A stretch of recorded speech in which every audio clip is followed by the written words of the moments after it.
За, сайхан амарцгаас нь. Өнөөдөр ч одоо сайхан амралтын өдөр шүү дээ, тий. За, өнгөрсөн 7 хоногт эзний ивэл хайр ерөөл дүүрэн байв уу? Ерөөл дүүрэн байсан байхаа гэж найдаж байна. Үргэлжил бурхан бидэнд бас амьдрах боломжийг, бас амьд байх нэгүслийг мөн цаашаа хөгжин дэвжих найдварыг өгдөгн төлөө өдөр эзэнд бас алдрыг өргөё. Өдөр хамтдаа түнд алдрын чангалгад ашиглалтыг өргөе. Би бас зүгээр тэгж боддог. Манай Монгол улс ч гэсэн нэг тийм эвгүй цаг үе дотор дор амьдарч байгаа болов гэж боддог. Яагаад гэвэл бид нар улс төрийн нөхцөл байдлаа харсан ч, эдийн засгийн нөхцөл байдлаа харсан ч, хүн ардынхаа нийгмийн хандлагыг харсан ч биднэрт нэм найдах зүйл байхгүй болсон юм шиг. Тийм цаг үед дор амьдарч байгаа юм шиг санагддаг. Одоо бид нар энэ сошиал нөхцөл байдлыг харсан ч гэсэн дуртаа нь гарч ирж лайв хийж гарч ирээд ярьсан нь үний юм шиг тийм ойлголтыг нийгэмд өгдөг тийм нэг эгзэгтэй цаг үе дотор амьдарч гинэ үү гэж бодож ин л. Тэгэхээр бид нар Библийг харах юм бол Библиэлд ч гэсэн ийм цаг үе байсан. Бид нар хуучин гэрээс харах юм бол бид нар шүүгчдийн үе гэж байсан байдаг. Тэгээ шүүгчдийн үед яасан бэ гэхээр тэнд яг өөрийн гэсэн бурхангүй болох үед хүн бүр өөрийнхөө зөв гэснийг дагаж амьдрваа гэсэн баг. Хүн бүр өөрийнхөө үнэн гэсний араас явж амьдрваа гэж хэлсэн байдаг. Тийм учраас тэр үед бурхан шүүгчдийг гаргаж ирж бурхан өөрийнхөө ажлыг хүн төрлөختөнд хийсэн байдаг. Тэгэхээр түүнтэй адилхан өнөөдөр Монгол улс ч гэсэн яг тийм өөрийн гэсэн тийм үнэт зөвлөгөө болсон юм шиг анзаарэгддэг. Библиэлд юу гэж хэлсэн байдг вэ гэхээр намайг бүтээгч эзнийг бурхнаа болгосон ард түмэн өрөөгдөх болно гэж хэлсэн байдаг. Тэгэхээр бүтээгч эзнийг бурхнаа болгосон ард түмнүүд өрөөгдөж байгааг бид нар мэддэг, бас хардаг. Өнөөдөр бид нар амьдарч байгаа энэ Солонгос улс ч гэсэн яг л тийм байгаа шүү дээ. Өнөөдөр хэдхэн жилийн өмнө ямар улс байлаа энэ? Харин энэ улс орны нэг 20 орчим хувь нь л Христийг бурхнаа болгох үед, бүтээгч бурхныг эзнээ болгох үед энэ улсад өөрчлөлт ирсэн гэдэгт би итгэдэг. Бас одоо ингээд бурхны үгийг судлаад энэ улс оронд амьдарч байгаагийн хувьд нийгмийнх нь соён гэгэрэл аливаа зүйлүүдийг ингээд судлаа явж явах үед яг тэр зүйл асар их нөлөөлсөн байдаг. Тэгэхээр өнөөдөр Монгол улсын минь хөгжилд нөлөөлөх хүмүүс хэн бэ гэхээр бүтээгч бурхныг таньж мэдж байгаа хүмүүсийн оролцоо юм аах. Библи ч өөрөө тэгж хэлсэн байдаг. Шаштрын дэд номдэр хэлэхдээ миний нэрээр дуудагдсан хүмүүс өөрсдөө даруй болгоно. Хийж байгаа бүх зүйлээсээ эргээд над дээр ирээрэй гэсэн байдаг. Тэгээд над руу залбирах юм бол би сонсож та нарын газар нутгийг итгээнэ гэж хэлсэн байдаг. Тэгэхээр аливаа улс орны ерөөл нь хэн байдг вэ гэхээр бурханд итгэдэг хүмүүс. Бүтээгч бурханд итгэдэг хүмүүсээр дамжуулан ерөөл урсч яадаг гэсэн. Нэг өсөндөө бүтээгч бурханд итгэдэг хүмүүсээр дамжуулан салбар бүрийн цензур тогтдгоо гэсэн үг байна. Амен. Шинжлэх ухааны салбарууд бизнесийн салбар, улс төрийн салбар, нийгмийн салбар. За юу гэдэг? Улс оронд хэрэгцээтэй байгаа тухайн улс орныг авч явж байгаа аливаа зүйлсийн цензур бурхны хүмүүсээр дамжуулан тавигддаг гэсэн. Яг гэвэл тэд үннийг мэдэж байгаа учраас. Тэгэхээр Библиэд юу гэж хэлсэн бэ гэхээр бүх зүйл зөвшөөрөгдсөн гэж хэлж байгаа. Гэхдээ бүх зүйл тусдаа биш шүү гэж хэлсэн байна. Амен. Тэгэхээр өнөөдөр би энэ зүйлээр дамжуулан юу гэж хэлэх гээд байна гэхээр өнөөдөр бидний яг авсан ийм хэсэг ч гэсэн яг ийм цаг үедор байсан ийм нөхцөл байна. Тэгэхээр Коринт чуулганыханд Илч Паул гайхалтайгаар ирж эзний үгийг тунхагласан. Тэр юу гэж хэлсэн бэ гэхээр 5 дахь хэсгээс харах юм бол итгэл чинь хүмүүсийн мэрэгэн ухаанд бус харин бурхны хүчинд байхын тулд байлаа гэсэн байна. Өнөөдөр бас номлолын гарчгийг юу гэж хэлсэн бэхээр бурхны хүч дотор байх гэж хэлсэн байна. Тэгэхээр бид яах ёстой вэ гэхээр бурхны хүч дотор байх ёстой тухай Библи ятгсан байна. өөрийн хүнээрээ дамжуулан хүмүүсүүдээрээ дамжуулан өнөөдрийн хүртэл Бурхан хүн төрлөختөнд илчлэгцээр байгаа. Ийм цаг үеээр бид нар амьдарч байгаа гэсэн. Тэр өнөөдөр бид нар 1-р Коринт номын 2-р бүлгийн 1-ээс 5-р хэсгийг ойлгохын тулд та хүсвэл илүү ойлгохыг хүсэж байгаа бол та Үйлс номын 17-р бүлгийг ер нь уншаарай гэж би танд зөвлөмөр. Тэр хэсгийг унших юм бол өнөөдрийн яг энэ хэсгийн талаарх ойлголтыг ер нь сайн ойлгох болно. Үйлс номын 17-р бүлгийг уншаарай гэж. Тэгэхээр энд юу болж байгаа гэхээр Паул илч Азад үг тунхаглаж агаад Афин руу явсан тухай гарч байгаа. Тэгэхээр Афин буюу Грекийн хот шүү дээ Грек. Тэгээ Грек гэдэг бол хүн төрлөختөнд өөрийнхөө бас хаанчлалыг, өөрийнхөө суу алдрыг үлдээж чадсан ийм эртний түүхэн улс орн шүү дээ үндэстэн. Тухайн цаг үед бол бүх зүйл Грекээс гарч ирсэн ийм цаг үед ороо гэсэн. Бид нар Грек гэд бодоход танд яг юу бодогдож байна? Грек. Олимп бодогдож байна тий. Бид нар хүн төрлөختний эв нэгдлийн Олимп Грект болж ирсэн шүү.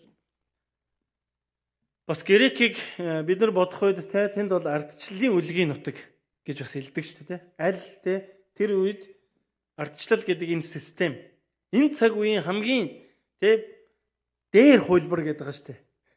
Хамгийн дээр хөлбөр. Гэхдээ төгс биш те. Хамгийн дээр хөлбөр. Яг энийг дагаад явхад ер нь бол яах вэ болно гэдэг. Тэгээ манай Монгол яг энэ ардчил үндсэн хуулийн дээр яг энэ ардчилсан хууль тогтолцоог бид нар одоо ингээд бичсэн мөртлөө амьдралынхын зарим нөхцөл байдлуудад жоох хэцүү. Зарим нөхцөл байдлуудад бас хэцүү. Тэр өнөөдөр Монголд байгаа ардчлалыг судлаачид юу гэж үзэж байгаа вэ гэхээр ер нь бол гажуудсан ардчлал гэж байгаа. Ардчлалыг гажуудуулсан. Тэгэхээр юу гэхээр энэ хүн төрлөختөнд хамгийн одоо сайн хөлбөр одоогийн нөхцөл байдлаар хамгийн сайн байж магадгүй шүү гэдэг зүйлийг эхлэл тухайн үед тэр Грект хүртэл тавигдчихсэн. Мөн бид нар Грек гэд бодоход тэнд өндөр хэмжээний гүн ухаантнууд байгаа шүү. Гүн ухаантнууд тийм үү? Хүн төрлөختний амьдралын философиг бий болгож гаргаж ирж байгаа хүмүүс гэсэн үг шүү. Гүн ухаант гэхээр танд их тийм гой сонсогдож байна уу? Гүн ухаантнууд ч их тийм ухаантай хүмүүс байгаа шүү дээ. Ер нь бол асар өндөр мэдлэг боловсролыг эзэмшиж явсан Тэгэхээр ийм цаг үе дотор байгаа. Тэгэхээр бид нар Үйлс номын 17-г ер нь тэр чигээр нь уншаар. Би өнөөдөр яг энэ зүйл өнөөдрийн үгийг илүү тодорхой болгохын тулд Паулийн яг ямар цаг үедор Паул яг энэ үгийг өнөөдрийн энэ бидэнд өгдөж байгаа үгийг хэлсэн бэ гэдгийг илүү тодорхой болгохын тулд Үйлс номоос би дуудаж өгье гэж бодож байна. За, Үйлс номын 21-ээс би уншия.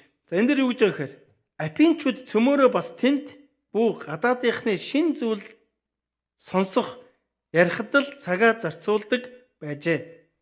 Паул Арифагийн дунд зогсож ийхүү хэлвэ гэсэн. Арифагийн дунд зогсож. Афины ирчүүдээ та нар алив бүх нэрээр их шүтлэгтэй юм гэдгийг би харж ажиглалаа. Учир нь гэвэл би та нарын шүтээний зүйлсийг нэгд нэгэнгүү ажиглан явхдаа эс танигдсан бурханд гэсэн бичгтээ тахилын ширээг олж харсан юм а. Ингэхлээр та нарын мэдэхгүй атлаа шүтэн биширдэг зүйлийг чинь л би та нарт тунхаглаж байна гэсэн байна. За энд ямар газар байсан бэхээр Арифат гэдэг ийм газар байсан баг. Арифат.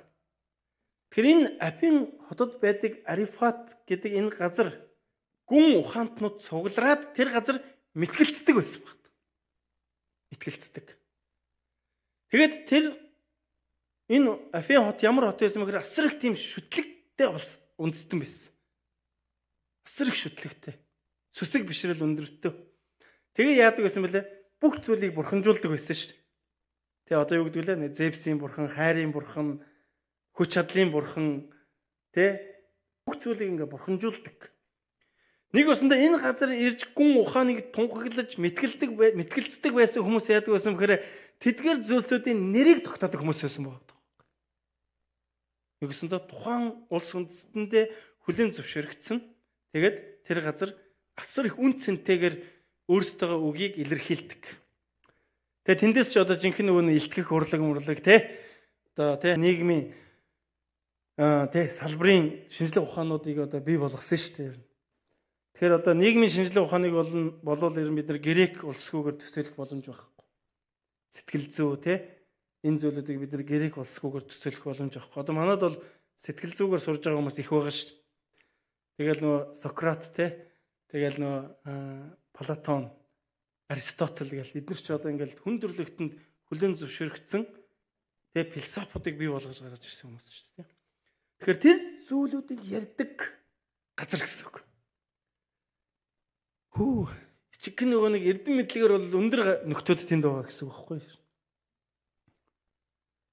За бүгдээ хамтдаа нэг зураг бэлдсэн байгаа. Тэр зургийг харъя. Би зүгээр сонирхуулахаар танд бэлдсэн. Энэ яг 1800-аад онд шинжлэгдэж бий болсон зураг байгаа. За энэ болохоор саяны энэ Библиэр гарч байгаа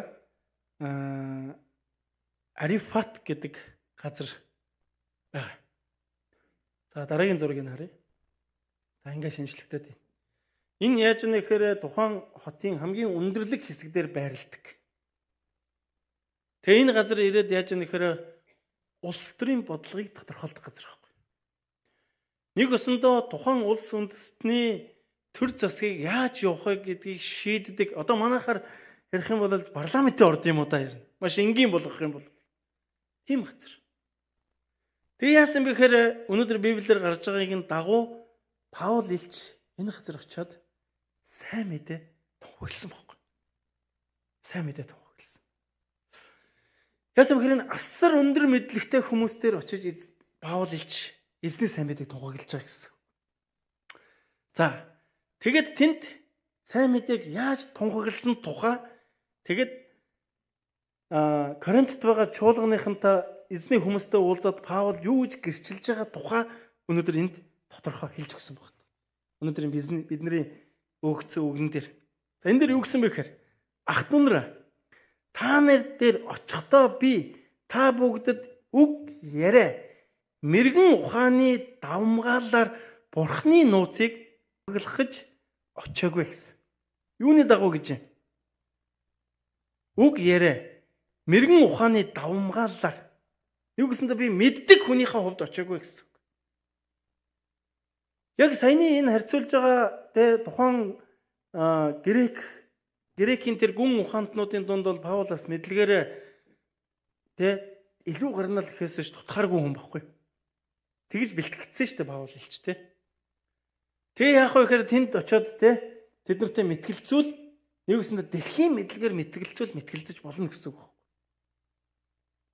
Харин Паул хэлч энд юу гэсэн бэ гэхээр би үг яриа болон мэрэгэн ухааны давмгаалаар бурхны нууцлыг тунхаглаж очиагүй. Паул хэлч энд нэг шийдвэр гаргасан байна. Учир нь та нарын дунд би Есүс Христ буюу цовдлогдсон түүнээс өөр юу ч мэдэхгүй байхаар шийдсэн юм а гэсэн. Та боддоо бүх тэ мэрэгэн ухааны философиг үндэс суурийг мэдж байгаа Паул тэр зүйлийг орхиод өөр зүйл рүү шилжиж байгаа тухай. Тэр шилжсэн нэг нь хэн байсан бэ гэхээр та нарын дунд би Есүс Христ буюу цовдлогдсон түүнээс өөр юу ч мэдэхгүй байхаар шийдлээ гэсэн. Нэг өсөндөө тэр газар бурхны мэрэгэн ухаан буюу тэ энэ бүх зүйлээс дээгүүрх зүйл байна гэдгийг тунхагласан гэсэн үг байхгүй юу? Амен. Тэр ах дүүнраа та бүү эргэлзээр хэнд итгэж, хэнд найдаж, хэнийг дагаж явж байгаад бүү эргэлзээрэ гэж таныг ятгаханд бас урамшуулмаар байна ах дүүнраа. Магадгүй заримдаа бид нар ингээд нэг юм шашин шүтлэгд итгэл яваад байгаа юм шиг те. Нэг тархиа угаалгаал байгаа юм шиг, нэг амьдралаа дэмий өрөөд байгаа юм шиг тийм мэдрэмж заримдаа бид нар явж явах үед болгодог байхгүй. Яг хөө угсаа бид нар хүн мөхс дорой, сул дорой ойлгож байна. Гэхдээ та хамгийн чухал нэг дагж явж байгаа гэдэгтээ бүү эргэлзээр. Одоо таны амьдрал тийм бодол, тийм эргэлзээнүүд ирж болно. Гэхдээ та бүү бууж өгөр. Өнгөрсөн 7 хоног хэдүүлээ сурсан шүү дээ, тий. Яана гэлээ? Тэмцэнэ гэсэн. Тэмцэлгүй итгэл гэж байхгүй гэж. Та хэрэг тэмцсэн бэ? Одоо ч тэмцээр л байна. Яаж би нэг унтчихгүй хан шиг номлол сонсчихгүй гэд. Хүмүүс номлол сонсохоор их унтдаг гинэ. Гай үстэй онохоо. Битэн унтаараа тэмцэл. Нэг өсөндөө бидний дагж байгаа зүйл асар үнцэнтэй зүйл шүү гэдгийг энэ газар эзний нэрээр тунхаглая хата. Тэгээ Паул юу хэлсэн бэр энэ бүх мэдлэгийг би энэ бүх олж авсан зүйлээ хоошоо тавиад одоо миний мэдэх зүйл бол ерөөсөө цовдлогдсон Есүс. Өөр зүйл би ярихгүй гэсэн. Би бас Паултай адилхан болохыг хичээд байна шүү дээ. Түрүү хэлсэн шүү дээ. Ер нь бол би улс төрийн салбарт 10 жил яг тэр тогоонд нь амьдэрсэн бохгүй. Гэхдээ би хизээч улс төр ярьдаг. Ялангуяа энэ дээрээс. Явахд тий. Бурхан мэдж байгаа шүү дээ. Би хийх юм хийгээл явах нь миний үүрэг шүү дээ тий. Хүмүүсээс тэр газар би мэдмхийрээд байж болохгүй байхгүй. Харин миний мэдэх ёстой зүйл юу гэхээр Бурханыг мэдэх нь чухал юм аа. Бурханыг мэдэх нь чухал юм. Тийм учраас Паул илч 5 дугаар хэсгээр юу ч хэлсэн бэгээр итгэлчин хүмүүсийн мэрэгэн ухаанд бус харин Бурханы хүчинд байхын тулд билээ гэсэн байна. Бидний итгэл Бурханы хүч байдаг гэдгийг бид нэр гэрчилж амьдрах нь тий Бурханаар дуудагдсан хүмүүсийн амьдралын зорилго юм байна. Яг гэхээр хүмүүс би мэдэж байна л гэдэг байгаа шүү дээ. Би мэдэж байна. Яг таны мэдж байгаа яг вэ? Танд тэр мэдүүлээд байгаа цаана нь яг Бурхан яаж гэрчлэгдэж байгаа вэ гэдг нь өнөөдөр тий хүн төрлөختөнд өөрийн чуулганд эзэн ойлгуулж байгаа зүйл болов гэж байна. Хэрвээ надад мэдлэг байгаа бол, хэрвээ надад гэрчлэл байгаа бол түүний цаана хэн алдарч байгаа хэвээр. Бурхан алдарч байгаа хэвээр тухай Паул энд маш чухалаар хэлсэн бэ. Тэр юу гэж хэлсэн бэ гэхээр тийм ээ би тэр хүмүүсийн дунд очиод тунхагласан ба шүү дээ. Юу гэсэн бэ гэхээр та нарыг би харлаа асар их шүтлэгтэй хүмүүс байна. Та нар асар их зүйлийг бий болгодог хүмүүс байна. Гэхдээ тэрэн дунд чинь нэг чухал зүйл байгааг Паул олж харсан нь үл мэдэгдэх Бурхан.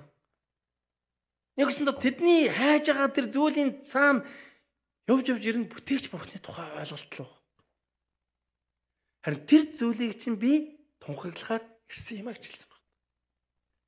Паул ч тэр газар их гадуур өгсөн хөө. Тэр хүч наад чи ирнэ харин юм ярьдаг хүн биш. Тэ? Наа чи ирнэ их эвгүй нөхөр шүү. Тэгээ харин шашныг бидэнд тэ ярих гэдэг шүү. Гэдэг юм болгоомжлол тэдгэр хүмүүсийн дунд байсан баг. Харин тэрийг Паул илч юу гэж хэлж өгсөн бэ гэхээр тийм ээ. Энэ бол бүтээгч Бурханы тухай юм а гэдэг зүйлийг маш тодорхой хэлж өгсөн. Тэгээд ах トゥ нар дээр очихдаа юу гэсэн бэ гэхээр мэрэгэн ухааны давамгаалаар Бурханы нууцыг тунхаглаж очоогүй. Тунхаглах очоогүй. Заримдаа бид нар нэг мэдж байгаа зүйлээ бусдад тулах гад байдаг ш. Тийм үү?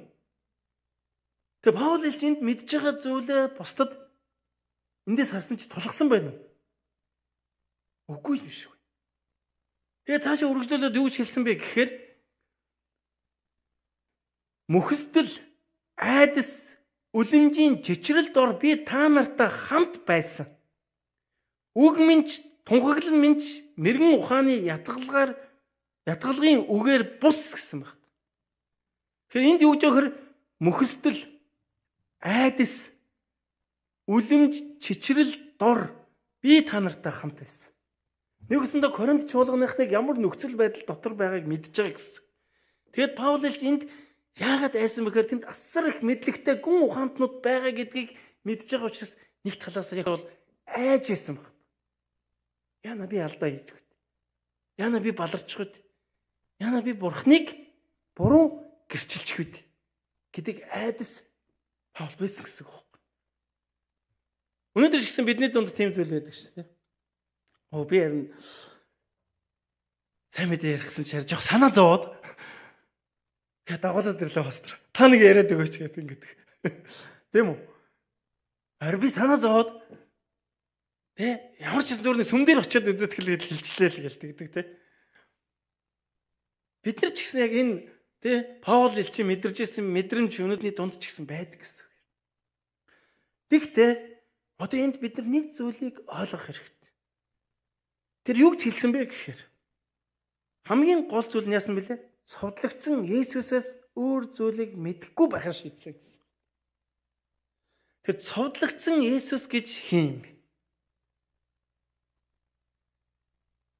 Мөхөстөл айдас үлэмж чичрэл дор би та нартай хамт байсан. Үг минь тунхаглал минь мэрэгэн ухааны ятгалгын үгээр бус мэдлэгээр бус мэрэгэн ухаан энэ зүйлийг дэлхийн зүйлийг мэдж байгаа зүйлээс бус харин сүнс ба хүчний илэрлээр өгсөн байна. Байсан юм гэсэн.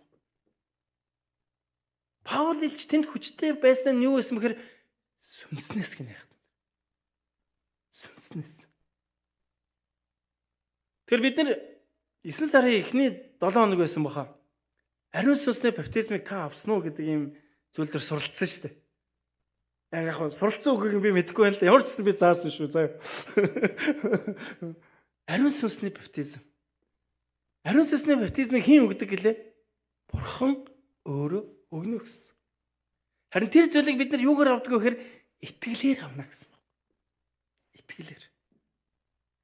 Тэгэхээр Бурханы хүч гэдэг нь өөрөө юу гэхээр сүнс ба хүчний илрэл байсан буюу итгэл дотор оршдог тухай маш тодорхой хэлж өгсөн байна. Итгэл дотор оршдог. Тийм учраас Бурханы хүч дотор байх тун гэж Паул илч өнөөдөр Коринт чуулганых нь ятгсан байна. Коринт чуулган дотор юу болж байсан гэж энэ дотор бас мэдлэгийн дамгаалууд явж байсан байхгүй. Асар их маргаанууд тий нэг хүлэн зөвшөөрөхөө үлдсэн. Тийм мэдэн штэ. Би тэрнээс чинь илүү мэдэн штэ гэдэг гэсэн үг байхгүй. Тэр нь Коринт чуулганы нэгдүгээр бол ингээд нэгдүгээр Коринт, хоёрдугаар Коринтод ингээд уншаар ер нь нэлээд асуудалтай чуулган байсан байгаа шүү дээ тий. Гэтэ энэ юу гэхээр ерөнхийдөө бүгд тийм болчихгүй ч гэсэн чуулган дотор юм байдаг юм үзэгдлүүд юм байна л дээ. Тэр магадгүй бидний дунд бас тийм зүйлүүд байх. Мэдлэгээр аливаа зүйл хандах. Гэхдээ бид нэг зүйлийг ойлгох хэрэгтэй. Мэдлэг бидэнд итгэлийг өгдөг. Тийм үү? Тийм учраас Бурхан бидэнд мэдлэгийг зөвшөөрсөн байгаа шүү дээ. Гэхдээ бид нар тэр мэдлэгийг яг сүнс дотор, эзэн дотор хүлээж авч гинүү гэдэг ойлголт. Одоо энэ мундаг гүн ухаантнууд чи яагаад эзэнд итгэхгүй байгаа вэ гэхээр зүгээр мэдээд байгаа байхгүй. Итгэл байхгүй. Тэгэхээр бид нар ч гэсэн Библийг мэдэх үед яг тэр итгэл нь байгаа юу гэдэг асуудал. Зүгээр хүн мэдэж болдог баг. Тэр бол энэ уурах тархитай холбоотой. Итгэл гэдэг зүйл бол шууд зүрхтэй, сүнстэй холбоотой зүйл гэдгийг Библи маш тодорхой хэлж өгсөн байдаг дотор. Тийм учраас чуулган энэ хоёр зүйлийг хослуулж явах нь юуны төрөнд итгэл байх нь шүрүүл юм аа. Амен. Энд юу гэж хэлсэн? Харин сүнс ба хүчний илэрлэр байсан юм. Бид нар сүнс яаж ирлээ? Итгэлээр ирсэн. Есүс Христ хүн төрлөختний төлөө цовдлогдсон юм аа. Хүн төрлөختний гэм нүглийн төлөө цовдлогдсон юм аа гэдэгт бид итгэхэд тэр үхээд амилсан юм аа гэдэгт итгэхэд ариун сүнс юу гэлээ өгөгднө гэсэн. Тэр итгэлгүйгээр аливаа зүйлд бид нар цаашаа явах боломж авахгүй гэсэн итгэлийн амьдралаар. Харин итгэл дотор асар их өрөөл байгаа гэдгийг Коринт чуулганыханд Паул өнөөдөр ойлгуулахыг хүсэмжилсэн байна. Тийм учраас итгэлээр дамжуулан бидний амьдралд өрөөл ирдэг юм шиг байна. Юу гэж хэлсэн бэ гэхээр сайн мэдэн дотор хүч байдгаа гэж хэлсэн шин. Сайн мэдэн дотор хүч байдаг. За бид нар урагшаага 1-р хэсгээс Коринт номын 1-р Коринт номын 1-р хэсгээс харах юм бол энд нэг юм чухал зүйл. Загалмайн тухай үг нь мөхсдийн хувьд мунхаглал бол аврагдаж байгаа бидний хувьд юу гэсэн мөлий? Бурхны хүч мөн гэсэн. Загалмайн өглийг мэрэгэн хүмүүс харахтаа юу гэдэг вэ гэхээр энд нэр үнэхээр ер нь л жоох эвгүй юм аа те яаж юм юмд итгэж чадж байна гэдэг гэсэн үг байхгүй. Гэхдээ тэдний ирээдүй яаж вэ гэхээр мөхсөн. Нэг өдөр энэ дэлхий дээрээс явна. Тэр үед тэдний хүлээж байгаа зүйл нь юу гэхээр тэдний гэлтгээр нь хүн төрлөختний хүлээж байгаа зүйл юу вэ? Там болонд яваач. Харин эзний хүлээж аваа хүмүүс там руу орох тухай ойлголт шүү. Өхөж байгаа тэдний хувьд мунхаглал. Харин аврагдж байгаа бидний хувьд Бурхны хүч мөн гэсэн. Тэгэхээр загалмайн сайн мэдээ хүч юм аа хатан. Тэгэхээр загалмайн сайн мэдээг бид нэр хүлээж авахгүйгээр Бурхны хүчийг мэдрэх боломж авахгүй гэсэн. Өнөөдөр бид ер нь Бурхны хүчийг хэр их мэдэрч амьдарч байна. Зүгээр л бид нар мэдээд яваад байна уу? Амьдралдаа Бурхныг гэрчилж амьдарцгаая гэж уриалаад байгаа шүү дээ. Ер нь бол тэ. Тэхийн тулд яах вэ? Бурхны хүчийг мэдрэх буюу түүнд итгэх тухай. Загалмайн үхэл амьлалтанд итгэх тухай ойлголттой гэсэн. Тэр өнөөдөр хүн төрлөخت нь Бурхнаар дуудагдсан хүн төрлөختний зорилго юу гэж? Эзний сайн мэдээг тунхаглах юм аа. Ром номдэр өнгөрсөн 7 хоногс уншсан тий. Ром ном 1-р бүлэг дээр сайн мэдээ бол Бурхны хүч юм аа гэсэн.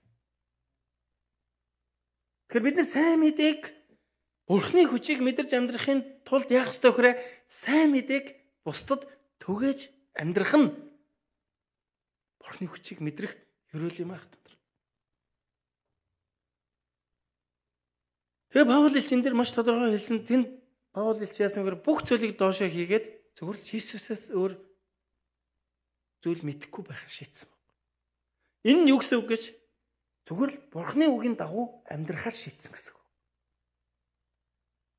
Бурхны үгийн дагуу амьдрахаар шийдсэн. Тэгэхээр сайн мэдээг бид бусдад хүргэхийн тулд бид Библийн дагуу, эзнээс өгөгдөж байгаа тэр ятгалын дагуу, дуудлагынхаа дагуу амьдрах тухай ойлголт юм. Энэ нь өөрөө асар том сайн мэдээ болж байна. 2017 он хавцаа санагдаж байна.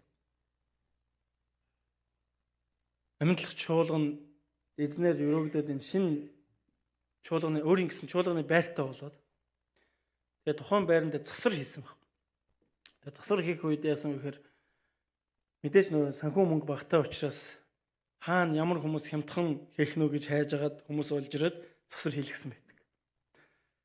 Тэгээд нэг хэцүү нөхцөл байдал ямар байдаг гэж Монголд. Тиймэрхүү барилгын ажил хийдэг хүмүүс цалингаа авахаар алга болчихдог. Цалингаа авахаар маргааш нь ажилд ирнэ гэдэг. Нэр нь бол нэг дор хойж 3 хоног бол алга бол. Тэгэж 3 хоног ажилд ирэхгүй болохоор тэр хэмжээгээр тэ ажил хойшлно гэсэн үг шүү дээ. Тийм үү? Хүний ажил салгардана гэсэн үг шүү. Тэнийг өсөндөө яг бүгдийг нь хэлж байгаа биш шүү. За ямар ч байсан бид нар дээр ирж байгаа тэр хүмүүс бол ер нь л жоохон гашуу найт юм дуртай хүмүүс байсан. Тэгээ цалингаа авахаар яадаг гэхээр алга болчихдог. Тэгээ бүр яадаг гэхээр яг цалин буух өдөр нь яадаг гэхээр эхнэр нь ирж зогсож байгаа өмнөөс нь гар үсгээ зураад ингээд цалингийг авдаг. Яг ийм хэцүү нөхцөл байдал Монголд байна л да.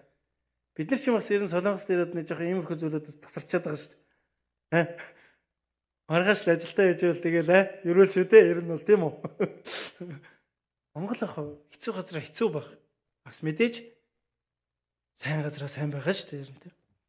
Тэгээ тийм болсон. Тэгээ яасан бэхээр тэр барилгын засвар нэг 3 сар орчим явсан санагддээ.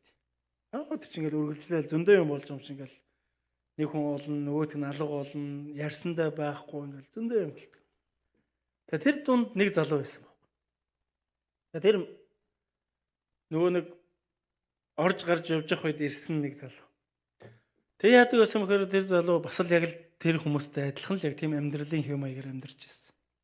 Тэгээ яг мөнгө олдог. Тэгэл ингээл уугаал идчихдэг. Ямар ч нөгөө амьдралдаа ингэж нөгөө нэг юм үр ашиг авчрахгүйгээр ингээд нөгөөдгөө өрчдөг. Хайрын бидтэй ийм амьдрал бол ер нь те. Хүн ер нь ийм амьдралаар амьдрахыг хүсэхгүй шүү дээ. Тэгтэл ийм амьдралаар амьдраад байдаг тийм үү? Яг бол мэдэхгүй байгаа тоххой. Өөрийнхөө хийж байгаа тэр зүйлийг зөв л гэж бодоод байгаа хөөхгүй ер нь л тийм. Бас нөгөө сэтгэлийнхээ хүсэлд хөдлөгдөд байгаа шүү дээ. Хүний зүрхний хүсэл гэдэг чинь аюултай шүү дээ ер нь тийм. Яг олон зүйл ингээд ярьж болно нэр. За ингээ энэ залуу ингээд нэг залуу ирээд ингээд ажилласан. Тэр үед яадаг байсан бэхээр миний хувьд мөн амьдлах чуулганы пастор, найдан пастор тэр орж уулзаж ярьж ингээл нөхөрлөдөг байсан хамт. Тэгэл нөгөө хамт байхгүй бас болохгүй. Ажил явахгүй. Тэгэл ингээл хамтдаа хоол унд идэн ингээл явж байсан. Тэгсэн нэг өдөр нөгөө залуу чи ирээд гэж "Шин танай энэ Есүс ахын чинь яад энэ лүү чинь яаж ирэлцтэй?" Тэгэл тэгж. Өө яах юу ах одоо ер нь бол ингээл бүтэнсээ өдөр хүрээд ир тий. Тэгэл болно шүү дээ ер нь бол. Ер нь хэдэн төгрөг өгд энд чи илсхийн тулд одоо би ер нь гişүнчлэр оруул яах вэ? Гэл тэгж нөгөөд. Яах вэ чи өөрчсөө эхлээл ирээд үзэлтэй тэгэл ярьлаа. За. Юу одоо энэ ажлаад дуусаад Эрдэнэт явах гэж байна. Тэгээ Эрдэнэт явж ирээд ер нь эргээд ирнэ. Гэл өчтөгч. Тэгээ нөгөө чинь Эрдэнэт явлаа. Явсан шалтгаан нь юу гэхээр ер нь бол нөгөө олсон мөнгөд өрөх гэж явсан юм байл л тэр нь бол. Тэр нь зорилго нь байсан. Яг хөө манай хөр яваад нэлээ хэд оноо тэгээд явж байгаад нэг өдөр гинт сансан байх. Бид нэр тэр залуучуудад нэг дэ хэлсэн шүү дээ. Тэгээ ирсэн чинь Бурхны чуулган байсан тэн дотор орж ирээд тэр залуу Бурхныг хүлээж аваад амьдралд нь өөрчлөлт бий болсон. Тэгээ манай хөр юу гэж гэрчилсэн бэ гэхээр энэ залуучууд нэг л өөр байна.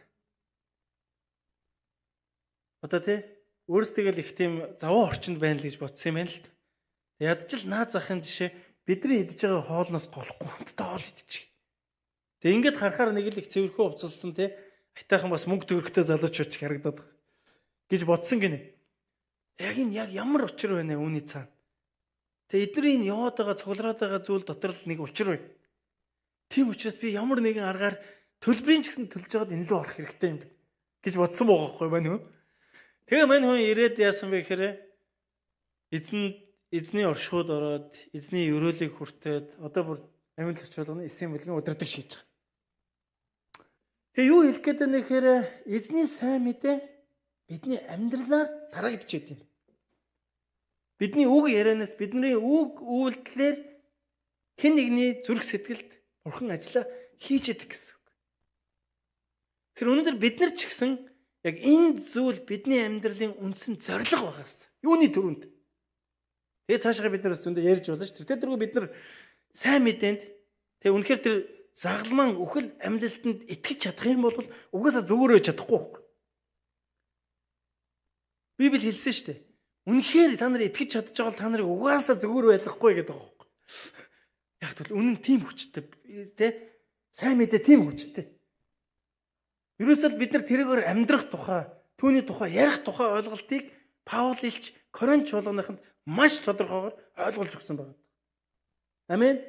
Тэгэхээр бид нар сайн мэдээ тараах нь суралцаж байгаа үгийнхаа дагуу амьдрах тухай юм.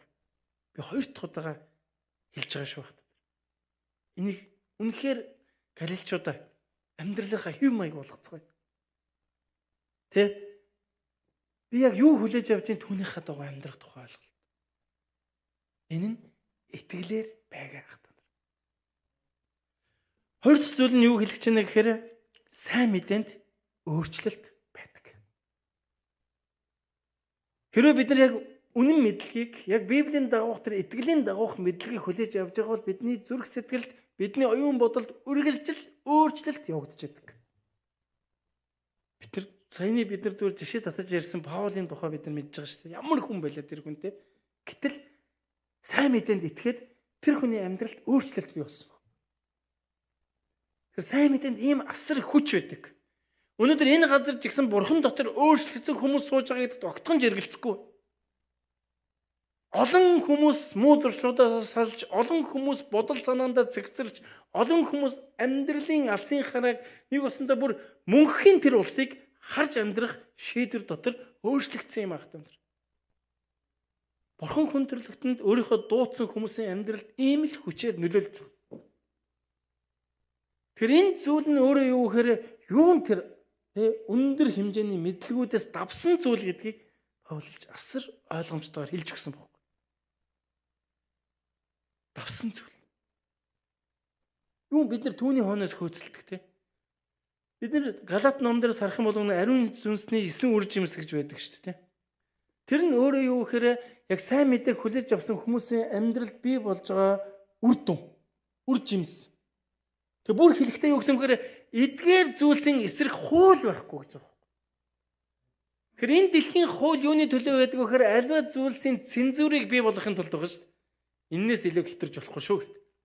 Тэр утгаар ардчлал хүртэл байгаа шүү дээ. Та дэрэгдэх хүнээрээ таны эрх хязгаарлагдана гэж байгаа шүү дээ. Ер нь бол. Тэгэл манай хол тэрийг ойлгохгүй байгаа шүү дээ. Би эрхээ эдэлж байна л гэж үзээд байгаа шүү дээ. Ер нь бол. Гэтэл юу гэж хэлсэн вэ гэхээр тэр 9 үр жимсийг гаргадаг хүний амьдрал хууль байхгүй. Нэг өсөндөө тийм цензуурлах шалтгаан байхгүй гэсэн үг. Энэ мэдлэгийн тухай, энэ итгэлийн тухай Паул илж тунхагласан юм. Өнөөдөр бидний тунхаглаж байгаа сайн мэдээж гэсэн яг энэний тухай ойлголт юм ахт. Тэр нь юу гэхээр сайн мэдээнд хүч орчдөг, тэр хүч нь биднийг өөрчилдөг хүч юм шиг байна. Хоёр дахь нэг ойлголт нь юу гэхээр сайн мэдээнд эрх чөлөө орчдөг. Сайн мэдээнд эрх чөлөө орчдөг. Эзэн Есүс Христ энэ дэлхий дээр ирэхдээ түүнд зориг байсан. Тийм үү? Яс хүн төрлөخت нэг аврах зориг байсан. Гэтэ онцгойлоод Лук номын 4-р бүлгийн 18 дугаар хэсгээс би танд уншиж өгье. Эзэн Есүс Христ энэ дэлхий дээр ирсэн зориг. Над дээр эзний сүнс бай. Нөгөө өөр хамгийн анх байсан сүнсний тухай ярьж байгаа шүү дээ. Бурхны сүнстэй. Над дээр эзний сүнс. Учир нь ядуус сайн мэдээг тунхлахын тулд намайг эзэн тусалсан юм. Тэр намайг илгээлсэн олзлогчдод эрх чөлөөг тунхаглах, сохруудад хараа олруулах, дарамтанд байгсдыг чөлөөлөхийн сацуу гэсэн байна. Чөлөөлөхийн тулд ямар нэгэн олзонд байгаа хүмүүсийг эрх чөлөөнд хүргэх тухай. Дахиад нөгөө талдаа дарамтанд байгаа хүмүүсийг чөлөөлөхийн тухай. Юу гэсэн нь энэ чөлөөлөх гэдэг ойлголтыг эзний зориг дотор бүр хоёр янзын хэлбэрээр илэрхийлж өгсөн байна. Олзонд байгсдад эрх чөлөөг, дарамтанд байгсдыг чөлөөлөх. Ойлгож байна тий? Тэгэхээр сайн мэдэн дотор юу оршдог гэхээр чөлөөлөлт байдаг. Эрх чөлөө байдаг. Эрх чөлөө. Нэг өсөндөө бид нар ямар нэгэн шашинлаг зүйлд баригдахгүй гэсэн үг байна. Нэг өсөндөө ямар нэгэн айдаст бид нар хүлэгдэхгүй гэсэн үг байна. Нэг өсөндөө ямар нэгэн санаа зовлт дотор бид нар хөдлөгдөхгүй гэсэн үг байна. Нэг өсөндөө бидний амьдралд итгэл найдвар эзнээс өгөгдсөн тухай ойлголтохгүй байх. Амен. Юу гэсэн? Би та нарыг хаанчлалтаа авна гэсэн үг байна. Хэрвээ та энд итгэж чадчихвал таны дотор ариун сүнс өгөгдөн. Тэр ариун сүнсний хүчээр Паул илч яасан бэ гэхээр эзний үгийг тунхагласан байгаа даа. Харин сүнс ба хүчний илэрлэр байсан юм а гэж хэлсэн. Юуны илэрлэр гэж байна? Сүнс ба хүчний илэрл. Тэгэхээр бид энэ итгэлийг өгж, энэ итгэлээр дамжуулан ариун сүнсийг хүлээж авч тэр ариун сүнснээр хүчийг мэдрэх тухай ойлголт байна. Тэгэхээр Бурхны хүч дотор байх гэдэг нь эзний ариун сүнст итгэлээ өгөн тэр итгэл дотор хөтлөгдөх тухай ойлголт байна. Хэрвээ бид нар яг тэр сүнс дотор итгэлээ өгч чадчихвал мэдлэг маань үйлдэл болж байдаг. Мэдлэг маань итгэл болж байдаг. Мэдлэг маань биднийг өсгөж байдаг гэдэг ойлголтыг Библи онцгойлон Паул илжинд асар тодорхойгоор хэлж өгсөн байна. Тийм учраас хамтдаа Бурхны хүч дотор байцгаая.